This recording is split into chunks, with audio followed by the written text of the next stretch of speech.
É para o Ateneo e para mí en particular unha satisfacción grande ter aquí hoxe con nos a Alberto Chín, que é profesor da Universidade Politécnica de Cataluña e que, bueno, da Escola Técnica Superior de Arquitectura o ADES. Ele é unha persona bastante conocida nesta cidade porque leva moitos anos traballando sobre esa nova arquitectura que obedece a esta crisis que está obligando a reinventar casi todo, incluída a arquitectura, a pesar dos miles de anos de historia que ten esta arte. Esta conferencia é fruto dun convenio de colaboración que pensamos que vai a ser moi importante entre o Ateneo e o Colexio de Arquitectos de Galicia e que nos permitirá máis adiante abordar outros aspectos relacionados ca arquitectura en Galicia e en Santiago en particular. A presentación a vai a facer José Duarte, que é o presidente do Colexio de Arquitectos de Galicia e evidentemente un especialista no tema. Hoxe vamos moi pillados de tempo, posto que o noso conferenciante lamentablemente ten que coller o último avión para Barcelona ás 10 da noite, entonces vamos a intentar rematar sin posibilidad de aplazamento ás 9:20 para que lle dé tempo a chegar a Lavacolla. Afortunadamente esta é unha cidade pequena e relativamente ben comunicada e esperemos que non haxa ningún contratempo para que isto seña posible. Jorge Duarte ten a palabra. Boas tardes a todos, vou ser moi breve para que podades escutar a Alberto Chín, que terá cousas moito máis interesantes que decir que gustaríame agradecer a confianza do Ateneo no Colexio de Arquitectos para poder facer unha serie de conferencias para traballar nesa línea de divulgación, de visibilizar o que a arquitectura pode facer para os ciudadanos. E cando falamos de arquitectura falamos de todo, de territorio, de cidade, de sostenibilidade, e para iso eu creo que temos a oportunidade de contar hoxe con Alberto Chín, que leva desde o ano 2008 impartindo sabiduría nesta cidade a través do aula de regeneración e renovación urbana. Eu, que fui un alumno dese máster e outros moitos que nesta cidade pasamos por esas aulas, sabemos do seu coñecemento e sobre todo da súa capacidade de comunicación en todos os temas de sostenibilidade, cidade e territorio. Prefiro que fale el e solo anunciar que a partir de ahora nos gustaría poder ter outras 2 ou 3 conferencias que estarían centradas en cidade histórica e turismo e a cidade histórica, cale pasado e futuro da nosa cidade. Centrarnos na nosa cidade, cale a visión, sobre todo que é necesario que a cidadanía coñeza para poder reclamar ante os políticos cal é o mellor rumbo, que é o que os ciudadanos demandamos para as nosas cidades. Creo que para poder opinar, o mellor é coñecer, e hoxe é unha oportunidade que podamos contar aquí con Alberto Chín para falar de sostenibilidade e territorio, e falar cunha visión moi diferente a que a veces esperamos cando fala un arquitecto.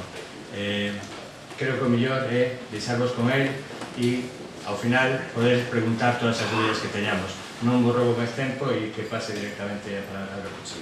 Gracias por a vosa asistencia.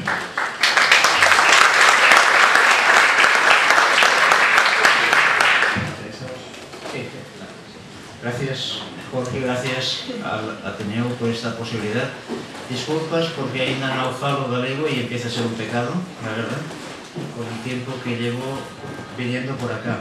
Bueno, un poco lo que quisiera sugerirles hoy, usando su ciudad, usando la ciudad de Santiago de Compostela, sus valores y las cosas que atesora su patrimonio, mostrarles la oportunidad quiere decir también la necesidad de un nuevo modelo de urbanismo, de una nueva manera de hacer ciudad. Urbanismo no entendido solo como planeamiento o gestión urbana, sino como la actividad social de transformación de la ciudad en la que habitamos.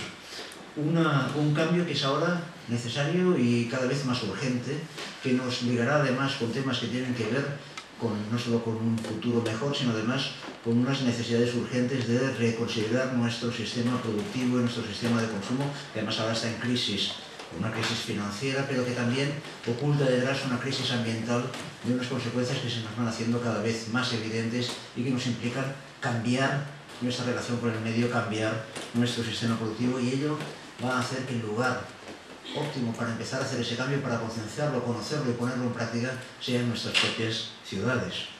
Ciudades como la suya, como Santiago de Compostela, que reconocerán. Ahí, de hecho, nosotros empezamos a trabajar aquí en su ciudad por culpa de ese espacio de ahí, Brañas de Sar. Esta es una fotografía antigua, es de los finales de los 50, primeros de los 60, tampoco es tan antigua, donde todavía se puede ver en la ciudad de Santiago, digamos, una relación con el territorio que aún hoy es observable, pero que en esta fotografía todavía se puede expresar. De hecho, nos acercamos un poco al espacio de Brañas.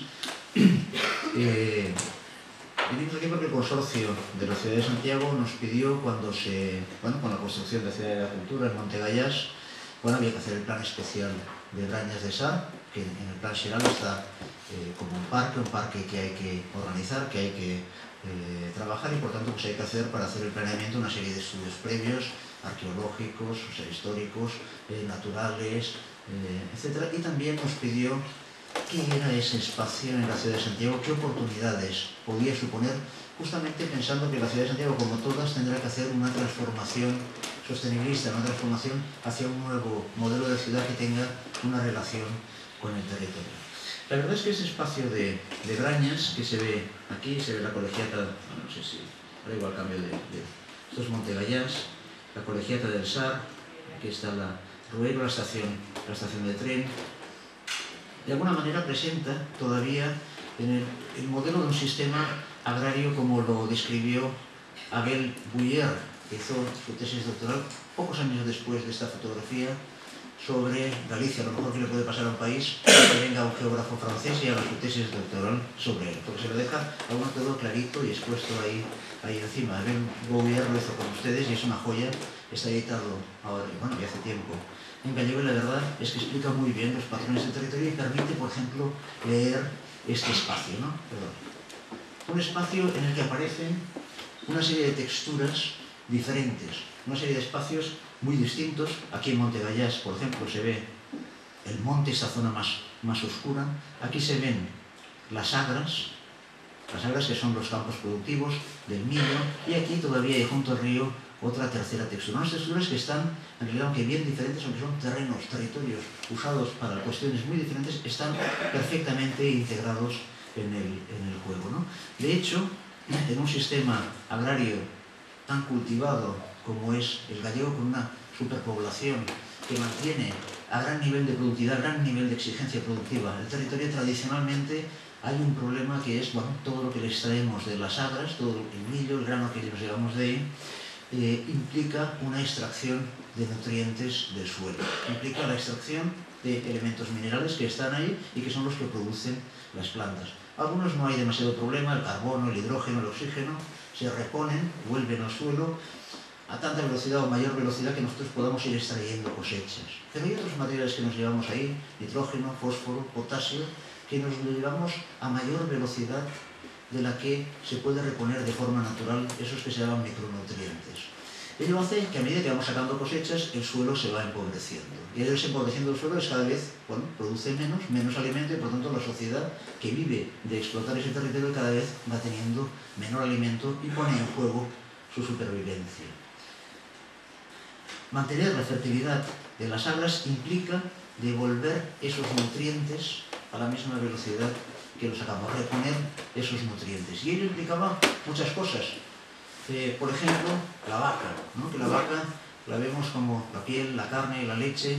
No, básicamente la vaca es un reciclador de una parte de la planta que nosotros no nos comemos y que gracias a su estómago de rumiante permite rápidamente hacer digerible y retornar al campo de una manera inmediata, de forma que el suelo la pueda acoger, esa materia orgánica, y rápidamente integrarla y disponibilizarla para las plantas. Y lo mismo hace el monte. Y el monte lo hace de una manera natural. Aquí vemos la roca, la parte más demodada. Pues bien, esos elementos, esa roca se va deteriorando por la propia acción de la lluvia, por la propia acción del frío, de los cambios de temperatura, y va liberando nutrientes. Va liberando esos nutrientes que el propio la propia agua de lluvia va llevando hacia las sagras que están más abajo. Y por tanto hay una entrada de nutrientes procedente de esas rocas hacia las sagras que están aquí. O sea, sacamos por una parte, pero por otra le van llegando. Como estas son insuficientes, no solo reponemos con la vaca, sino que extraemos de aquí, de las plantas que tenemos aquí, toxos, siestas, vamos cogiendo esos arbustos que a su vez con sus raíces van rompiendo el suelo y por tanto van liberando más nutrientes y además los asimilan esas plantas, las cortamos, se ponen el toxo en los lechos de los animales, en los caminos, los pisan los animales, luego se mezclan por esas heces y de alguna manera aumentamos esa velocidad de traída de nutrientes desde el monte hacia las agras, ¿no? Por tanto, hay una relación directa entre el mantenimiento de la fertilidad de las agras y la cantidad de monte que dedicamos a fornecer esos nutrientes aquí, ¿no? Una relación que, claro, siempre está en tensión. Lo dejo para monte, lo utilizo como también se utilizaba parte del monte para cultivar otro grano, millo, otro tipo de granos o aumentar la dedicada al agra, pero claro, si aumento ahora será a costa de la fertilidad mañana, ¿no? Por tanto, esa tensión continua, ¿cuál es esa línea que se ve ahí claramente expresada, casi como un dibujo de se van tomando las decisiones y a veces van en un sentido o van en otro, ¿no? De alguna manera, por tanto, esas dos texturas tan diferentes están perfectamente relacionadas. Aquí lo vemos, aquí por ejemplo vemos una agra abandonada. Bueno, luego hay muchas cosas que seguramente muchos de los que están aquí me podrían explicar mejor que yo de cómo se gestionaba cada una de estas agras de forma en compañía, digamos, cómo se van gestionando en troncos familiares, etc. Pero aparece aquí otra textura diferente, que es esta de aquí, que es el prado de rega. El prado de rega tiene una función muy importante en el sistema porque, claro, finalmente el agua de lluvia lava el monte, lava la roca, lleva esos nutrientes hacia las agras, pero también lava las agras y se lleva de ahí nutrientes que finalmente acaban en el río. Y por tanto el río es un vector de salida de nutrientes de todo ese sistema. Un lugar por donde se pierde fertilidad. Recuperarla es el papel de esos prados de rega. Esos prados de rega en realidad lo que hacen es recogen el agua del río a través de unos canales que separan en realidad las agras, estarían aquí, separan las agras de esa parte regada, lo vemos también las agras y esta flecha que los separa de estos prados de rega. Unos canales que además sirven de motas para proteger la inundación y sirven para mantener la cota del agua. Y ahí están los mohiños que van a servir para moler el grano y por tanto están comunicados con una red de caminos por todas las agras que les van a llevar el grano y a su vez a la ciudad por una serie de caminos por donde va a ir el producto de esa molienda a las harinas, a los mercados y a ser distribuidos, ¿no? Bien, pues esas motas y esos canales permiten la inundación de esos prados y esos prados a través de esos filos, de esas marcas, de esos arañazos en el suelo que guían el agua a través de ellos y permiten ir inundando esos prados. Esos prados, como si fueran un riñón, filtran ese agua con nutrientes y hacen que las raíces de la hierba lo recojan y por tanto esa hierba va a ser luego segada para mantener durante el invierno los animales. A partir de que los animales van a reciclarse esos nutrientes y van a volver a las agras. No sé exactamente Santiago, pero Bouyer comenta que aproximadamente la proporción necesaria de monte para mantener la fertilidad de una hectárea de agra, cuando él lo estudia, que son en los años 60, es aproximadamente 2 hectáreas de monte por cada hectárea de agra para mantener su fertilidad.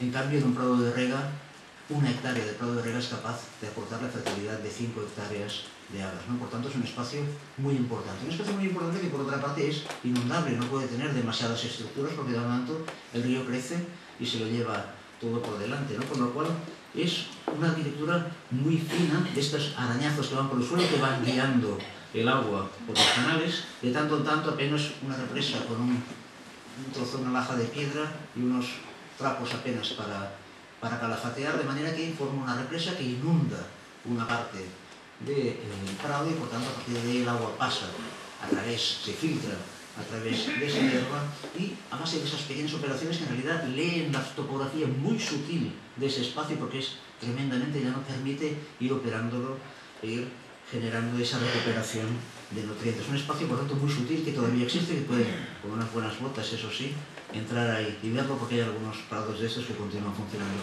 Y un espacio muy importante por cuanto es un gran recuperador de los nutrientes que se escaparían a través de ese sistema, ¿no? Ya ven ahí, todo es incluso para pasar el carro, o en algún momento apenas son unas ponteras hechas con 2 tablas, no se pueden tener grandes estructuras porque se las va a llevar el agua cuando haya una inundación y por tanto es un espacio muy sutil. Bueno, esto es un poco más abajo del río, explicaríamos la misma historia, estos pequeños, seguramente con alguna cosa interesante porque aquí hay una rúa que la atraviesa, pero lo mismo tendríamos el monte, las agras, los molinos, las zonas inundables, pero si hablásemos de esta parte de aquí, ya no podríamos estar hablando de monte, agra y prado, de ese conjunto que ha ido articulando esa zona del río, esa zona de Brañas. Aquí hay otra cosa. El agua que llega aquí no ha pasado por ningún monte, no ha pasado por ningún agra. El agua que llegaba aquí había pasado, perdón, ahora he girado la fotografía. Picaños está abajo, la colegiata arriba, ahora Picaños quedaría a la derecha, la colegiata está aquí.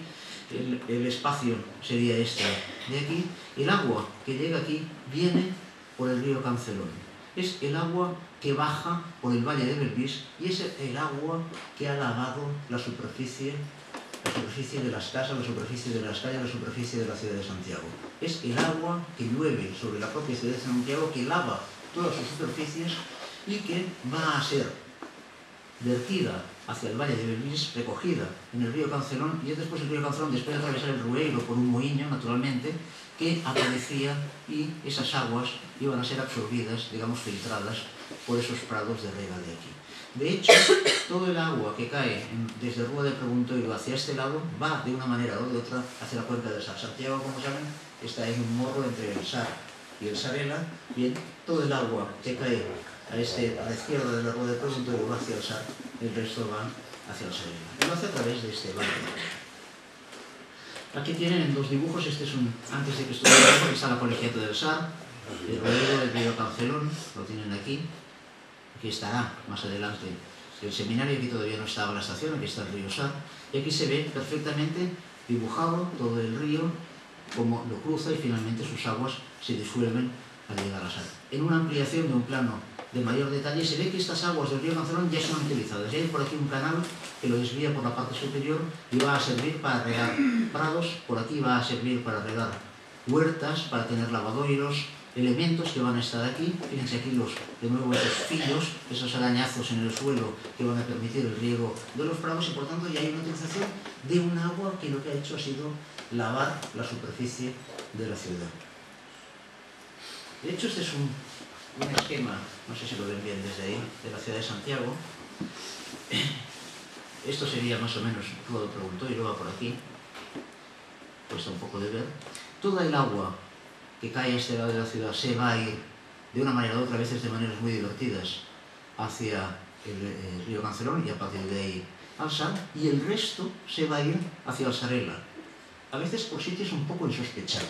Ahora tenemos un alcantarillado, pero les recomiendo que salgan a la calle y cuando estén ahí miren, ahora alcantarillado que se lleva el agua del río, pero antes no existía, pero la calle sí que estaba. Fíjense a dónde van las pendientes de la calle. O sea, cuando llovía, las calles forman la propia estructura de drenaje de la ciudad. Si se fijan, todas las aguas de la calle, de la Rúa do Vilar que tenemos ahí, van a un punto que no está demasiado alejado de donde estamos nosotros. El agua se recogía aquí.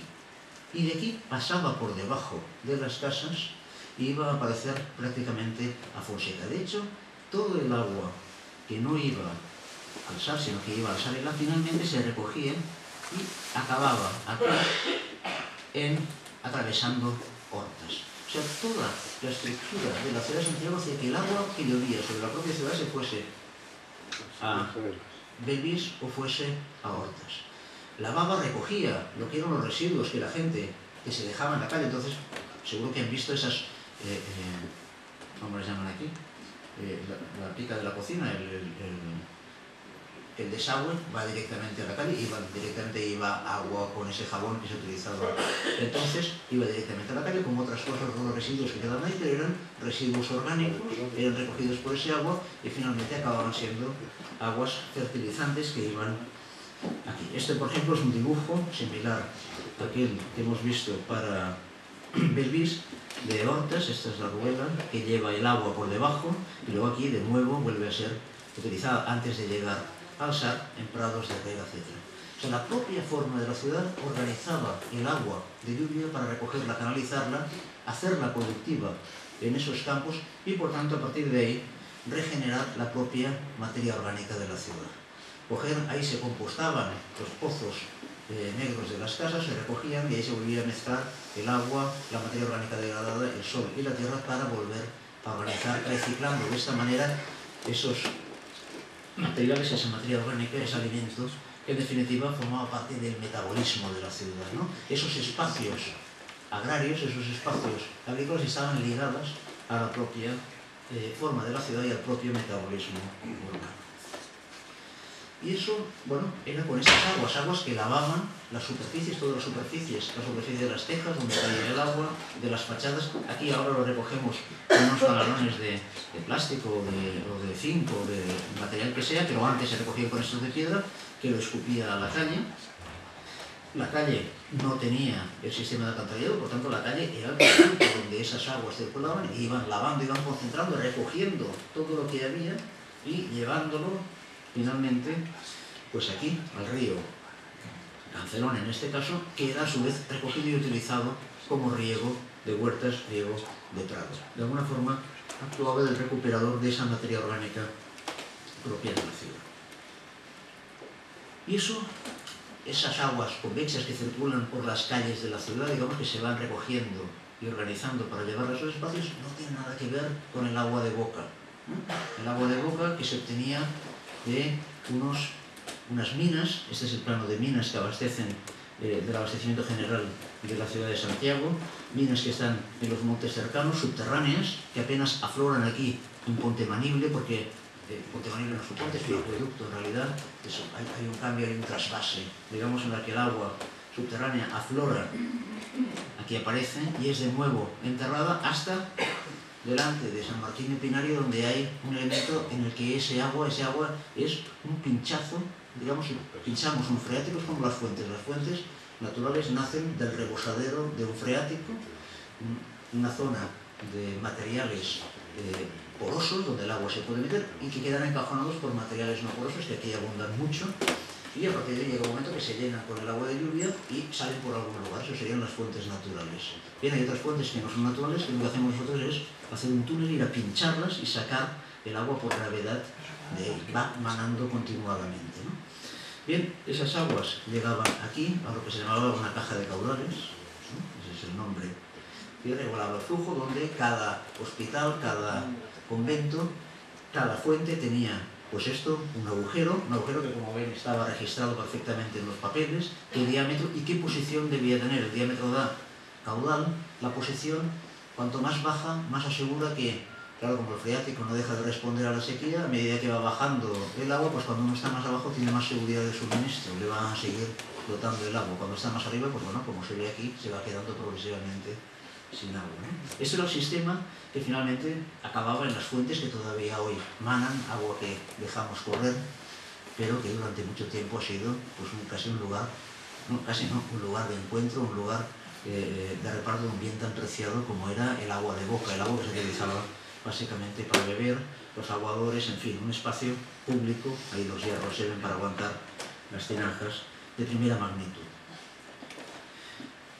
Esto que hemos visto lo podríamos repetir con ligeras variantes para casi cualquier ciudad tradicional. Desde las más grandes, Barcelona, Madrid. Madrid, ¿saben qué quiere decir? Viene de Majerit. Y Majerit es el nombre árabe de mina, ¿no? Los viajes de agua de Madrid, no sé si los conocen, famosísimos, que nutrían la propia ciudad, que por cierto es un valle. La Castellana es el centro del valle. Lo han edificado un poco y además le han puesto el Estadio Real Madrid, pero bueno. Pero en cualquier ciudad podríamos analizarla desde ese doble agua. El agua de beber, ese agua que va por las partes altas porque se va venciendo por gravedad, se va distribuyendo, y ese agua de lluvia recogida y organizada para formar parte del metabolismo de la ciudad en esos espacios singulares que son esos espacios verdes. Esto, que ya digo, podemos explicar muchísimas ciudades tradicionales, cambia con la revolución industrial. Cambia con la revolución industrial porque cambia la base de recursos de la sociedad. La base de recursos de la sociedad hasta ese momento era la tradicional. Es lo que hemos visto para esos campos de Santiago. La gestión de la biosfera, la gestión de las plantas y los animales para producir los recursos que la sociedad necesita para mantenerse y para reproducirse, y por tanto el mantenimiento de esa fuente de recursos, el mantenimiento de la calidad del medio es fundamental para la supervivencia de la sociedad. Eso cambia, la revolución industrial cambia a lo largo del siglo XVIII cuando el hombre accede al carbón, accede a una fuente de energía nueva muy potente, de un gran poder calorífico que transforma absolutamente la sociedad. De hecho, uno de los problemas de las sociedades tradicionales es esta capacidad de tener energía. Por ejemplo, energía simplemente para tener metales, eran cantidades, para tener cantidades de metales irrisorias muy pequeñas que finalmente se destinan a lo de siempre en el material lujoso, a las joyas y a la guerra. Se requieren cantidades de energía tremendas. La historia de la minería tradicional, ya sea en Huelva, las minas de Río Tinto, ya sea en el sur de Alemania o norte de Austria, ya sea en Potosí, suponen la deforestación de regiones enteras para conseguir cantidades de energía y por tanto de metales muy pequeñas. La energía que necesita para fundir metales es muy grande. Eso cambia con el carbón. El carbón supone una dosis energética muy grande que cambia la sociedad. Los ingleses, que son los primeros que lo exploran durante el siglo XVIII y lo ponen en funcionamiento, lo explican. En 1820, dicen, la cantidad de carbón que se extrae de las minas de Gales, Escocia e Inglaterra es como si hubiéramos dedicado la superficie de la Gran Bretaña solo a producir bosque para energía, para nada más. Como dicen ellos, hemos doblado la superficie del país. ¿Y a qué la vamos a dedicar? A producir gente. ¿Qué quiere decir producir trabajo? Producir riqueza para la nación. Eso cambia, sobre todo porque además el carbón, esa energía, permite cambiar y dejar de ser la biosfera, la fuente de recursos de la sociedad, para ser el inmenso mundo mineral. La revolución industrial es el cambio de las sociedades tradicionales, que son sociedades de base biosférica, a sociedades de base mineral, en el que los recursos están en ese inmenso pozo que es la litosfera. Y eso lo cambia todo. Es como si nos hubiéramos ido a Marte. Es otra sociedad. Porque a partir de entonces, si uno quiere más, solo necesita más carbón para sacar más minerales del suelo y producir más productos. Con lo cual, se puede producir el crecimiento continuado, se puede generar el crecimiento continuado de la producción. Más necesidades satisfechas de una forma más sofisticada y para más gente. Eso le llamamos el progreso, que ha configurado absolutamente nuestras sociedades desde entonces. De tal manera que ahora estamos en una crisis terrible, una crisis en la que se ponen en duda todos nuestros valores. ¿Qué está pasando ahora? ¿No? Bien, hay una crisis porque hemos dejado de crecer nuestra producción y hemos bajado, creo que un 1,5%. Pensamos que lo natural es crecer en la producción y por tanto que crezcan nuestras necesidades, la manera de satisfacerlas y por tanto una vida material cada vez mejor. Eso solo es posible si tenemos un pozo inagotable de recursos. Y no solo para los que lo pueden alcanzar, sino que hay otra cosa que es el desarrollo, lo queremos para todos. Y cuidado, la humanidad eran 750 millones de habitantes a mediados del siglo XVIII, cuando empieza la revolución industrial. Ahora somos 7.000 millones. Hemos multiplicado por 10. Y vivimos como no vivían los príncipes de la antigüedad. Ahora tenemos coches, cualquiera de nosotros tiene un coche de 70 caballos de potencia, ¿no? Nunca tuvo el rey de Francia una carroza tirada por 70 caballos. Vivimos mejor que cualquier príncipe de la antigüedad. Y eso ha sido un gran avance. Más gente, con mejor calidad de vida, pudiendo hacer más cosas, viviendo más años. Pero ahora hemos descubierto un pequeño problema de este modelo productivo industrial que ha cambiado completamente la sociedad humana. Y es este. Claro, en una sociedad tradicional, como hemos visto, necesitamos devolver a la tierra los nutrientes para mantener su fertilidad. Es un sistema productivo y de consumo que podemos decir en ciclo cerrado. Los residuos cogen, se tienen que compostar, se tienen que preparar de manera que puedan volver otra vez al suelo y mantener la fertilidad, que es mantener la capacidad productiva y por tanto la supervivencia de esa comunidad, de esa sociedad. Pero eso no sucede con nuestro sistema industrial. No necesitamos devolver los residuos a la mina para seguir obteniendo nuevos recursos, para mantener el sistema productivo. Al contrario, si volviésemos los residuos a la mina, molestarían para sacar nuevos minerales, ¿verdad? Con lo cual el sistema productivo industrial deja de ser un sistema de ciclo cerrado para transformarse en un sistema abierto, que expulsa los residuos de producción y consumo afuera. Por ejemplo, si ahora les hiciese un examen, ya saben que yo soy profesor, nos gusta esto de los exámenes, y les dijera, dibújenme una industria, cojan papel y lápiz y dibújenme una industria, pues uno me daría un diente de sierra, el otro una cosa más bonita, pero todos le pondrían una cosa. ¿Qué le pondrían? Una chimenea. La chimenea es el símbolo de la industria. ¿Para qué sirve la chimenea? Simplemente para dispersar y alejar los residuos gaseosos de la producción. ¿Y para qué utiliza mayoritariamente el agua la industria? Como elemento para alejar los materiales que sean solubles o se pueden arrastrar con la viscosidad del agua. Y lo que no se puede deshacer por la chimenea o por el agua, lo tiramos al suelo. Si somos un poco serios, lo enterraremos un poco, ¿no? Como aquello que levantas la alfombra para meter debajo lo que barres, ¿no? De alguna manera, la sociedad industrial es genéricamente productora de residuos. Todo lo que sacamos de la litosfera, todo lo que sacamos del suelo, acaba tarde o temprano convertido en un residuo vertido al medio. Y cuanto más producción, porque somos más y progresamos más materiales sacados de la litosfera y esparcidos como residuos por el medio. Bien, ahora sabemos que esos residuos van generando daños al medio que no es capaz de absorberlos porque no los reconoce por la forma, por la tipología, por la cantidad que vamos echando, y poco a poco van destruyendo ese medio biosférico en el cual vivimos. Tenemos un problema de destrucción del medio por culpa de ese metabolismo industrial abierto. Una destrucción cada vez mayor a medida que avanzan los beneficios de la sociedad industrial y con ellas el modelo productivo y de consumo que genera. Hemos de corregir ese problema o va a destruir el medio que habitamos y del cual formamos parte porque somos seres. La contaminación del agua, la contaminación del suelo va generando la desaparición de especies, la destrucción del medio natural, y eso cada vez va generando mayor conciencia social de que eso sucede así. Y claro, esos problemas van transformando la ciudad, van transformando las infraestructuras, ese metabolismo social va aumentando a medida que aumenta la producción y aumentamos la gente y hace falta, se inventan nuevos mecanismos que a su vez marcan una nueva relación con el medio. Por ejemplo, el alcantarillado. Tenemos el alcantarillado como una cosa soberbia, obviamente de ingeniería sanitaria, porque si no moriríamos en medio de epidemias enormes. Pero claro, piensa en otra cosa, el alcantarillado lo que hace es coge esos residuos orgánicos que tenemos que antes se compostaban y volvían al campo y volvían a generar el alimento, y ahora los vertemos al medio, lo cual genera problemas de contaminación porque enviamos agua muy cargada, demasiado cargada de nutrientes para que se pueda asimilar. Tiene que oxigenarse todo ese agua que entre tanto va a destruir lo que encuentra a su paso y por tanto contamina. Y no solo esto, sino que además los nutrientes de allá donde se han obtenido, bueno, se van quitando de ese suelo que poco a poco los va perdiendo hasta que se desertifica.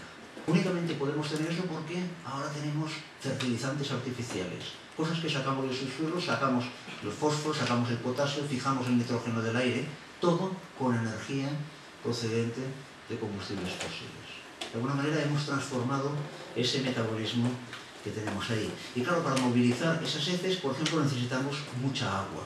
De esos 3 o 4 litros que utilizábamos por persona y día en las sociedades preindustriales, ahora estamos sobre los 150, 175, 250 litros de agua que además llegan hasta nuestras casas, no hay que ir a buscar a la fuente. Y nos llega de nuevo bombeada.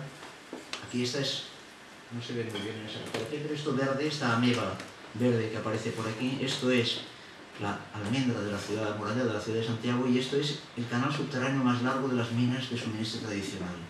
Y esto es todo el sistema de bombeo que hoy trae las aguas del Tambre y que da ese suministro a la ciudad, ¿no? Cada vez traemos agua más y más lejana, más y mayor cantidad, porque el progreso va obligándonos cada vez a deshacernos de más y más residuos.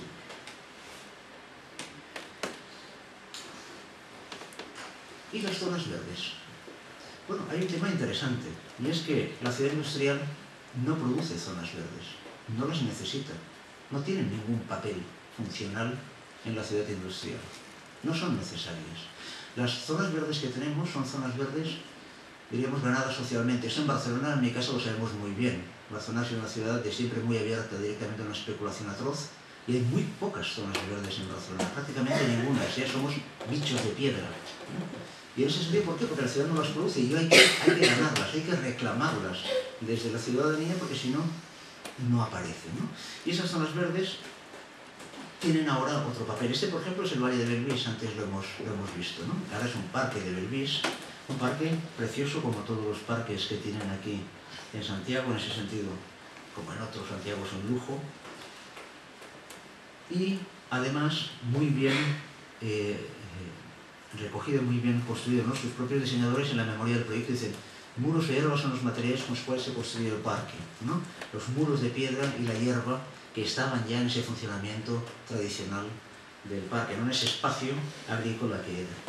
Pero en realidad el parque es diferente, ¿no? Las aguas del río Cancelón hoy no son utilizadas ahí dentro, de hecho se van, hoy las he vuelto a seguir y se van al final en el alcantarillado. O sea, al final lo que hay es, primero se pone subterráneo, luego se ve la tapa que acaba al final. Si llegan hasta el final del río, lo verán, una tapa que pone alcantarillado de la ciudad de Santiago. O sea, las aguas van perdidas, no se utilizan. Y de hecho, de ser elementos productivos, ahora los parques son consumtivos.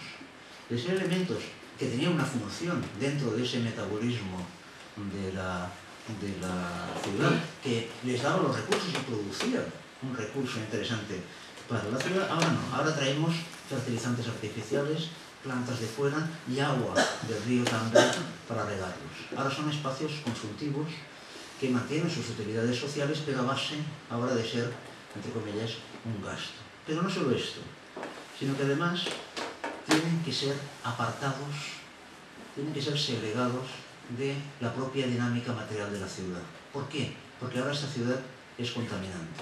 Porque ahora los residuos de esta ciudad ya no son residuos orgánicos que puedan ser disueltos y reintegrados directamente al medio. Ahora provienen de esa litosfera y por tanto lo que de ellos aparece no tiene por qué ser aceptable por esos elementos naturales. De hecho, por el tubo de escape de nuestros automóviles, que es uno de los vectores de polución, de contaminación difusa más grande que tenemos, sale toda la tabla periódica de los elementos prácticamente, ¿no? Y nadie nos dice que eso vaya a ser, eso lo dejamos, queda en el suelo de nuestras ciudades, y cuando llueve el agua recoge, el agua siempre va lavando esas cuencas urbanas, y si lo llevase a los parques y jardines sería un elemento contaminante, ¿no? Y a su vez, ¿qué ha pasado con ese elemento patrimonial? No son jardines patrimoniales, pero en realidad tenemos un concepto del patrimonio muy particular, ¿no? El patrimonio es un elemento muy interesante porque reúne dos cosas, o reunía dos cosas, ¿no? Cuando lo entendemos directamente, patrimonio es lo que me dejan mis padres, o lo que dejamos a los hijos. Algo que les va a permitir que su trabajo genere mayor beneficio, o con menos esfuerzo tenga más beneficio, algo que les ayude a vivir, digamos, y les transmitimos ese capital, por decirlo de alguna forma. Por tanto, es algo útil. Y en segundo lugar, es algo que les legitima. Esto es suyo porque la sociedad reconoce que se pasa de padres a hijos y por tanto es un elemento identitario. Prácticamente el patrimonio, como lo tenemos entendido ahora, solo se produce sobre los elementos que son capaces de mantener ese elemento identitario. Porque lo que es funcional se ha perdido. De alguna manera, lo tradicional, los restos del naufragio del sistema productivo tradicional que han quedado en el sistema productivo industrial que vivimos, tienen ese valor identitario, pero no funcionan. Estos son unos canales que existían en Brañas, colocados ahora simplemente como remate de muros de contención de un par de patamares que hay ahí, ¿no?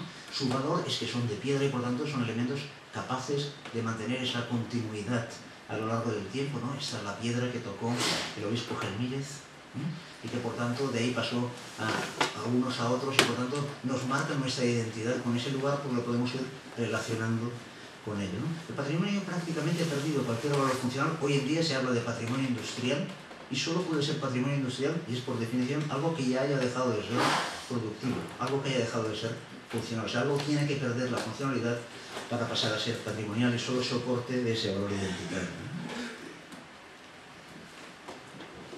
Y quería pasar esta fotografía, esto es una foto de Google, del Valle de Brañas. Se ven los mismos elementos, bueno, un poco diferentes, ¿no? La ciudad de la cultura, Monte Gallás ya ha desaparecido prácticamente el monte, solo quedan agras en esta parte, en cultivo en esta parte de aquí.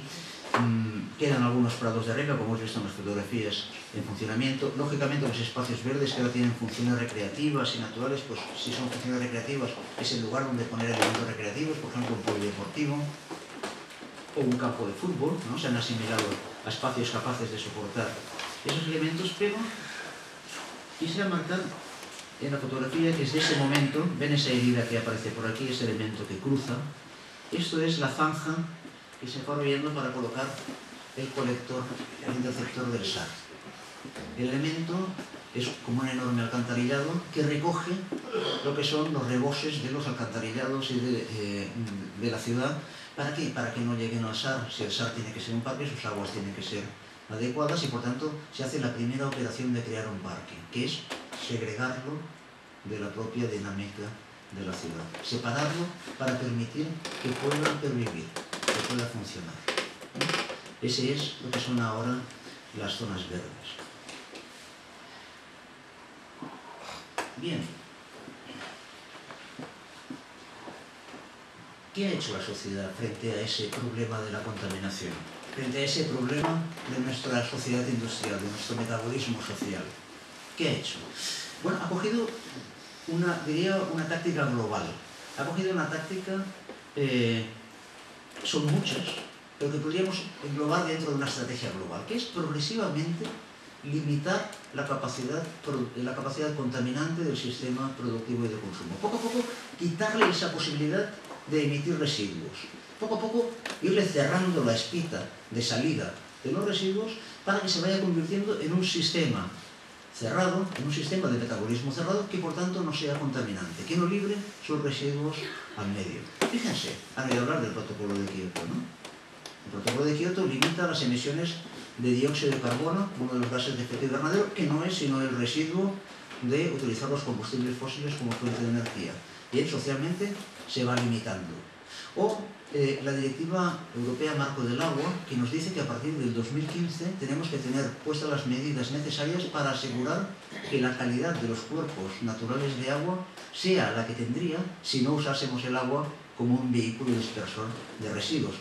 Todos conocemos la depuradora, acá la de Silvoutas, ¿no? ¿Qué son las depuradoras? Pues esta, hemos utilizado el agua para movilizar los residuos y antes de devolverla al medio tenemos que quitarle esos residuos y devolver el agua cada vez más pura, hasta el punto de que los cuerpos naturales de agua no tendrán que notar si han sido utilizada esa agua para mover residuos. O eso, los residuos de consumo, o los residuos industriales, pero los de consumo, que lo vemos, ¿no? La recogida selectiva. ¿Por qué la recogida selectiva? Para su reciclado. Su reciclado quiere decir que hay que ir quitando el enviar las cosas al vertedero, las cosas al medio. Simplemente tienen que volver otra vez, esta vez como recursos, al sistema productivo industrial. De alguna manera, la gran estrategia social de cara a la sostenibilidad, de cara a evitar ese problema de la destrucción del medio por la contaminación de nuestro sistema productivo, que tan bien nos da de vivir, es limitar su capacidad, limitar la contaminación, hacerle cerrar ese ciclo. Hasta ahora hemos tenido un urbanismo como práctica social dedicado a promover una ciudad donde sea posible ese crecimiento continuo, esa eficiencia del sistema productivo, donde se pueda expandir perfectamente, funcionar sin rozamiento, ser lo más eficiente posible. Bien, el urbanismo como práctica social deberíamos transformarlo ahora en otra cosa, en un urbanismo que fuese una herramienta para esa estrategia global de transformación del sistema productivo. En las ciudades, ¿por qué? Por dos motivos. Una, porque las ciudades son un lugar de alta densidad de ese metabolismo social y por tanto donde esa transformación va a ser más posible y más potente. Y en segundo lugar, porque se produce a los ojos de los ciudadanos, porque vivimos en la ciudad, en la polis. Y ese es un problema político, la transformación de la ciudad, transformación de esa sociedad hacia otro modelo que no destruya el medio. Por tanto, la ciudad va a ser el lugar del combate, de la transformación hacia la sostenibilidad. Y por tanto, un urbanismo ecológico, un urbanismo que sirviese no para hacer una ciudad sostenible, sino un sistema productivo y de consumo que lo sea, es el lugar adecuado. Y por tanto la propuesta de un urbanismo ecológico es la propuesta de una herramienta para colaborar en esa estrategia. ¿Qué le respondimos al consorcio cuando nos dijo qué era el espacio de Brañas respecto a la sostenibilidad de la ciudad de Santiago, o como una oportunidad para la sostenibilidad de Santiago? ¿Qué había que hacer con él? Bueno, le dijimos que hiciera simplemente dos cosas. La primera es devolverle sus aguas. Las aguas de Brañas son en gran medida las aguas que lavan la ciudad de Santiago, que ahora se van a las alcantarillas, se van a los esgotos, donde por cierto se mezclan con las fecales y hacen que, bueno, pues cuando llueve sin botas tiene demasiado tráfico para gestionar y ahí va, ¿no? Lo cual debe pasar pues la mitad de los días, ¿no? No, devolvámosle ese agua al SAR. Devolvámosla quiere decir, laminémosla, permitamos que llegue con una velocidad que no genere daños, que tampoco genere daños en el mismo río y con la calidad adecuada. Y claro, la calidad quiere decir que ese agua está lavando las superficies y está recogiendo la contaminación difusa que vamos haciendo, concentrándola y llevándola al espacio natural que es el río. Nos tenemos que asegurar primero de que ese agua llegue adecuadamente. Y de ahí la segunda cosa, hagamos además que los espacios verdes que hay ahí tengan de nuevo una funcionalidad para la ciudad. En ese caso, hacerse con ese agua que circula por el espacio público y prepararla para llegar al río. Laminarla, o sea, controlar la velocidad de su escorrentía y cómo se va a producir y asegurar su calidad. Que la vaya filtrando, la vaya parando, nos permita limpiarla antes de verterla al SAR. Devolverle a los espacios verdes su funcionalidad y volverlas a ligar al metabolismo de la ciudad. Volverlos a hacer lo que eran, espacios ciudadanos. Eso llevó a planear, esto es un mapa, seguro que no ven nada ahí, pero luego se puede ir reconociendo, ¿no? Esto es Montelayas con la huella de la ciudad de la cultura, esto es Brañas, esto es el Parque de Granell, esto es Belvís, esto es Hortas, perdón, esto es la Carballera, estos son Hortas. En definitiva, ahí salían todos los espacios verdes de Santiago. Pues bien, hagamos que toda la escorrentía de los dos ríos, del SAR y del Sarela, la escorrentía, la lluvia que lava las calles de la ciudad de Santiago, sea recogida por esos espacios verdes, o sea recogida primero por los espacios verdes y luego llevada por el espacio público y llegan al SAR y el Sarela en las adecuadas condiciones. Eso genera un proyecto de cuencas, un proyecto de diferentes cuencas, dividir el espacio de la ciudad de Santiago en cuencas en las cuales se relacionen esos espacios públicos, esos espacios verdes y esos ríos, de manera que vayamos diseñando ese espacio verde, vayamos diseñando esos espacios públicos, que son los espacios donde la gente ve lo que pasa, para que sean capaces de hacerse cargo de esa escorrentía, limpiarla y retornarla de forma adecuada a los ríos. Estos son los espacios que dictaminamos, que vimos, las cuencas en el río SAR. Este sería el valle de Belvís, y aquí en el simétrico aparecerían las cuencas que van a dar al Sarela. Y a partir de ellas delimitar esos espacios y proyectar ese espacio urbano. De hecho, eso se ha venido haciendo desde el año 2010, en que se propuso en el Aula de Renovación de Rehabilitación Urbana de Santiago, con el patrocinio lógicamente del consorcio, del concello, en el cual se han ido haciendo proyectos para ver cómo eso es posible. Cómo es posible llevar esa estrategia verde, porque se basa en los espacios verdes, a un elemento que permita articular esos espacios públicos con esa nueva visión. Claro, ahora les voy a pasar planos técnicos, casi es igual que no los vean, en el sentido que son complejos de ver, pero es un ejercicio interesante porque este es el Valle de Belvís, ¿no? Y este es muy, muy bonito porque se hizo el análisis de cómo funcionaba, porque esto ya no había sido así, ¿no? Fue interesante porque entonces empezamos a ver elementos del patrimonio que hasta entonces eran elementos sueltos, hijos de ese naufragio del sistema tradicional, que de nuevo, como si fueran teselas de un mosaico, volvieron a encajar y vimos la funcionalidad de cada uno como un sistema, como un elemento que permitía gobernar esa escorrentía y usar ese agua de forma productiva. De alguna manera, el patrimonio tomó un nuevo valor como un elemento de soporte, de muestra y con valor funcional directo de los lugares y las formas en las cuales hacer ese control hídrico. Vimos también no solo las llegadas del agua, las salidas del agua, las cuencas en las cuales estaban urbanizadas, todo esto naturalmente pues, en secuencias de planos y de elementos muy interesantes. Ya digo, fue como una especie de reedición arqueológica de los elementos que hay allí, pero que pasaron a tener su auténtico valor funcional, se analizó cómo funcionaba ahora y a partir de ahí pues hubieron propuestas de gestionar a través del espacio público, de cómo es ese espacio público y de cómo es el Valle de Berbis, de gestionar esa escorrentía para garantizar que las aguas llegaban de forma adecuada al Sar. Lo cual implica hacer proyectos como este de espacio público, de una calle, cómo es una calle, cómo se organizan las aguas de escorrentía, las diferentes las que bajan por un lugar, que por otras que vienen con, contaminadas de las que no, y no da cosas extrañas ni es más, descubrimos, por ejemplo, que en Santiago, en Veixe de Cerca y en otros lugares, habían canales abiertos. A la vista propusimos aquí hacerlos imitando algunas cosas de proyectos en Bañolas y en algunos lugares europeos y luego descubrimos que aquí eso ya había existido. Por tanto, no son cosas extraordinarias o raras, son, por tanto, proyectos de espacio público, pero que van desde las tejas hasta los recogedores a todo. Y finalmente, también, bueno, su expresión, de nuevo, en Berbis, con funciones diferentes, porque ahora van a ser espacios de depuración de ese agua y con funciones que tienen que compatibilizarse también con las funciones de recreo, ornato y calidad ambiental que tienen los parques ahora. No se trata de que pierdan esas funciones sociales que tienen ahora, al contrario, es de reformarlas, digamos, y de organizarlas también con esas funciones sostenibilistas, ¿no?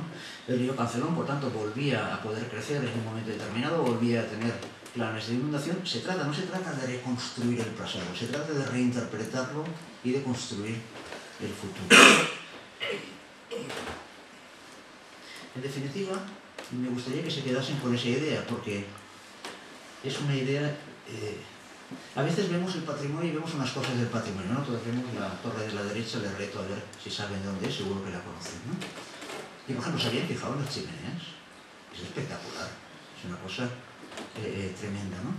Pero es un patrimonio funcional, es un patrimonio ligado a una función. Bien, hay que redescubrirlo porque tiene ahora utilidad, no ese concreto de las chimeneas, a lo mejor lo tiene, ¿no?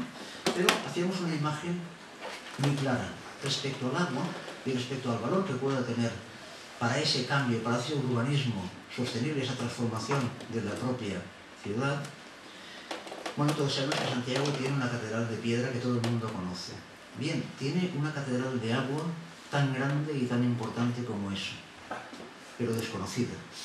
Y más importante, la catedral de agua que tiene cada piedra delante, en la calle de cada uno de nosotros. No hay que irla a buscar más lejos. Y es todo un sistema metabólico, una catedral oculta que nos puede ayudar, un patrimonio funcional, un patrimonio que podemos volver a articular, volver a recuperar para transformar la ciudad de Santiago como modelo de ese urbanismo ecológico que les decía antes. Pues así sea. Muchas gracias por su atención.